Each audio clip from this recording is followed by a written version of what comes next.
Bienvenidos a todos al canal. Con el desarrollo de sistemas alternativos para obtener electricidad, los convertidores de voltaje están ganando gran popularidad. Con su ayuda, en condiciones de campo, se puede obtener voltaje de red de una batería y alimentar cualquier dispositivo de red. Nuestros amigos, los chinos, no se quedan de brazos cruzados y ofrecen convertidores para todos los gustos y bolsillos. Quizás, una de las opciones más baratas. Aquí está esta placa. Un convertidor de voltaje de 12-220-380 voltios, construido sobre el circuito integrado SG3525. Por supuesto, no es un convertidor completamente terminado y se vende en forma de placa. Tiene muchas desventajas. En primer lugar, el voltaje de salida es alterno. La frecuencia es bastante alta, 25 a 30 kHz, y difiere de una onda sinusoidal. Por lo tanto, no recomiendo en absoluto conectar a ninguna carga de red, aparte de bombillas incandescentes, soldadores, etc. En segundo lugar, no hay estabilización, y dependiendo del voltaje de entrada y la potencia de la carga, el voltaje de salida variará en un amplio rango. No hay protecciones contra cortocircuitos, ni contra sobrevoltaje o bajo voltaje de entrada. En el transcurso de este vídeo se considerará una opción para crear un convertidor de voltaje similar de 12 a 220 con una explicación del principio de funcionamiento del circuito. Y lo más importante, mejoraremos parcialmente este convertidor. Así que robamos a los chinos el quinto episodio. Encontrarás enlaces a los episodios anteriores en la descripción. Haremos que el voltaje de salida del convertidor sea constante y estabilizado, lo que permitirá conectar cualquier carga de red, además de motores asíncronos y dispositivos que incluyan un transformador de red de hierro. Y como habrán entendido, nuestro convertidor seguirá sin tener protección contra cortocircuitos y descarga de la batería. Pero pronto en mi segundo canal saldrá un vídeo aparte donde todo esto ya estará mejorado. El enlace aparecerá en la descripción debajo de este vídeo. En este caso, la única protección contra cortocircuitos es el fusible de entrada. ¿Por qué llamé a este inversor? ¡Maldito! La mayor parte de los problemas estaban relacionados con transistores chinos falsificados, que se rompían bajo una carga de más de 100 a 150 vatios. Pero hablaremos de eso un poco más adelante. La placa que aparecerá en el vídeo es experimental. En el archivo del proyecto, que se puede descargar en la descripción, encontrarán una placa normal. Y no será necesario improvisar nada, como en mi caso. A este convertidor se le pueden conectar cualquier tipo de dispositivos de iluminación, adaptadores, fuentes de alimentación de electrónica moderna, ordenadores y otros consumidores. Nuestro convertidor está estabilizado y proporciona una salida de 220 voltios con una pequeña desviación hacia un lado u otro. Si no has trabajado anteriormente con circuitos de impulsos o no estás muy familiarizado con la electrónica, se desaconseja encarecidamente replicar el esquema proporcionado, ya que tendrás que enfrentarte al bobinado de un transformador de impulsos y, posiblemente, será necesario ajustar el circuito. A la salida del convertidor hay un alto voltaje. Durante cualquier trabajo de ajuste, asegúrate de que el circuito esté desconectado y que el condensador de alta tensión en la salida esté descargado, a pesar de que hay una resistencia de descarga conectada en paralelo a este condensador. Los valores nominales de algunos componentes en el esquema pueden diferir de los de la placa de circuito impreso, y esto no es crítico, funcionará de ambas maneras. Las características de nuestro convertidor son las siguientes. El rango de voltajes de entrada es de 10 voltios, no se debe aplicar más. El voltaje de salida es de 220 voltios, constante y estabilizado. La potencia de salida es de aproximadamente 300 vatios, se pueden obtener 400, pero no por mucho tiempo, ya que el transformador se calentará. Durante los trabajos de ajuste, y en general en el primer arranque del convertidor, es imprescindible limitar la corriente de entrada. De lo contrario, ante cualquier problema, es posible que los transistores de potencia se dañen, con efectos de humo y ruido. Se puede limitar la corriente con una bombilla o, mejor aún, usar una fuente de alimentación de laboratorio. Mi fuente de laboratorio es potente, capaz de proporcionar una corriente de salida de más de 60. El esquema y su principio de funcionamiento. El convertidor de voltaje está basado en el controlador PWM SG3525, que controla potentes interruptores de potencia y RF3205. Gracias a que el chip PWM tiene una etapa de salida potente, no es necesario utilizar repetidores adicionales para controlar los interruptores de potencia, como en el caso del chip PWM más popular TL494. El alto voltaje del devanado secundario del transformador de potencia se rectifica y se suaviza con un condensador electrolítico. La estabilización del voltaje de salida se organiza de la siguiente manera. En el chip SG3525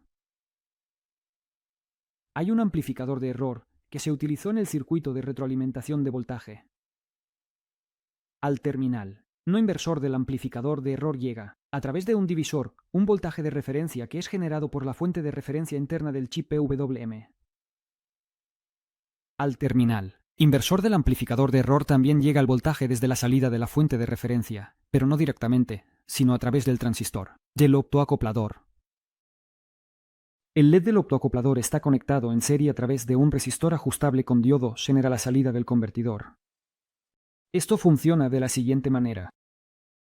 Si en el condensador de salida el voltaje es mayor de 220 voltios, entonces se abrirán los diodos Zener, ya que en total su voltaje de estabilización es de aproximadamente 220 voltios. En mi caso, los diodos Zener son ligeramente diferentes. Su voltaje total de estabilización es de alrededor de 235 voltios. Para ser justos, diré que la resistencia mencionada permite ajustar el voltaje de salida dentro de un pequeño rango, un par de voltios. Lógicamente, el LED del optoacoplador comienza a iluminarse y el transistor interno se activa. A través de su transición al primer terminal del amplificador de error llega un voltaje de referencia. Es mayor que el valor que está en el segundo terminal del amplificador de error. En este caso, el circuito integrado PWM reducirá la duración de los impulsos de control, hasta que el voltaje en el condensador de salida se reduzca al nivel de 220 voltios. Si el voltaje de salida, debido a la disminución del voltaje de entrada o la conexión de una carga potente, cae por debajo de 220 V, el circuito integrado PWM aumentará la duración de los impulsos de control hasta que el voltaje en el condensador esté dentro del valor previamente indicado. Cuanto mayor sea la duración de los impulsos, más tiempo estarán los transistores en estado abierto. Y más corriente se bombeará al transformador de impulsos. Nuestro circuito está equipado con un sistema de arranque suave, es decir, después de aplicar la alimentación, el voltaje de salida no aparece instantáneamente, sino que aumenta gradualmente. El condensador indicado es responsable del arranque suave. Para que el microcircuito PWM pueda descargar la capacidad de las compuertas de los interruptores de potencia, y esto es necesario para que los interruptores puedan cerrarse completamente. De lo contrario, se produciría un sobrecalentamiento de los interruptores, se ha introducido el llamado tiempo muerto o dead time. Cuando los transistores del brazo superior se cierran, hay una pausa. En este momento, todos los interruptores están cerrados. Solo después de esta pequeña pausa, se activan los interruptores del brazo superior. La duración del dead time depende del resistor indicado. En la hoja de datos del microcircuito se puede ver cuánto durará el tiempo muerto con una resistencia determinada del resistor. Transformador de potencia. Sus datos de bobinado dependen de la frecuencia de trabajo del convertidor y de las características de su núcleo. En concreto, en mi caso, el núcleo se tomó de una fuente de alimentación de computadora estándar TX450. Primero, herví el transistor en agua caliente para debilitar el pegamento. Luego desarmamos todo, esperamos a que se enfríe y después retiramos todas las bobinas de fábrica. El bobinado primario es de 4 más 4 vueltas. Está enrollado con lo que se llama hilo Leeds, es decir, un haz de muchos cables paralelos, cada uno con aislamiento de laca. Esto se hace para minimizar la influencia del efecto piel. Es decir, para aumentar la calidad del bobinado al trabajar a altas frecuencias, así como para facilitar el enrollado. Este tipo de cable es mucho más fácil de colocar que uno más grueso.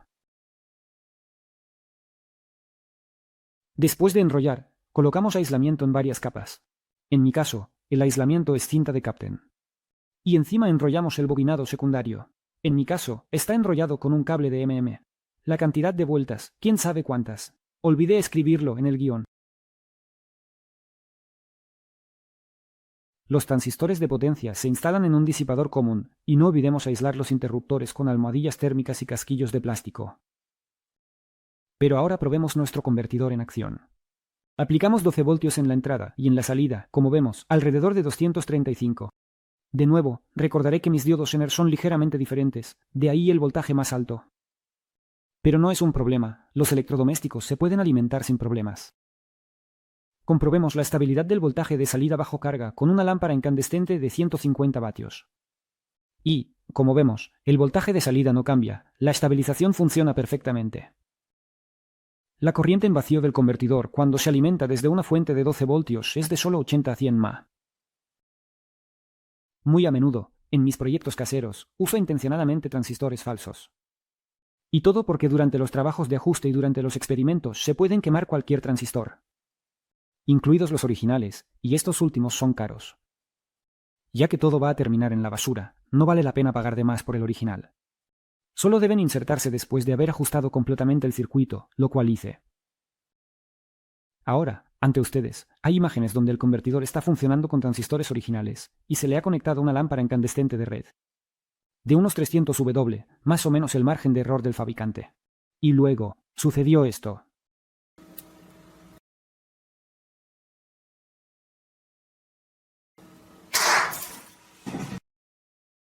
Explotó el condensador de la alimentación del circuito integrado, y no está claro por qué. Estaba instalado correctamente, tenía un margen de voltaje casi 3 veces mayor, no había interferencias en el circuito, ya que todo esto se alimentaba de una batería. El propio condensador era bueno, con baja resistencia interna. He usado este tipo muchas veces y nunca tuve problemas. Cuando no hay una explicación, incluso una persona técnica se vuelve supersticiosa. Culpo a la autoinducción, ya que en el devanado primario del transformador no se instaló un circuito RC. Pero lo he hecho así antes, y en los inversores de fábrica a veces no ponen este circuito, y todo funciona. Por eso, la teoría de que un demonio chino se apoderó de la placa es más creíble. Quemé las llaves originales por mi propia falta de atención. Cortocircuité la salida, luego hubo un estallido, y después no recuerdo nada. Solo quedaron los RF3205 falsos, que fueron los que implementé. Lamentablemente, no se puede extraer más de 200 vatios. Ya lo he intentado. Las llaves mueren instantáneamente. Además, algunos transistores de la misma partida soportan 200 vatios, otros no. Bueno, creo que con esto terminamos. La placa de circuito impreso, como siempre, se puede descargar junto con el archivo completo del proyecto en el enlace de la descripción. No olvidéis valorar el vídeo, suscribiros a mi Instagram y manteneros alejados de los demonios chinos. Y con esto me despido. Como siempre, estuvo con vosotros Casian acá, y hasta la próxima. Adiós.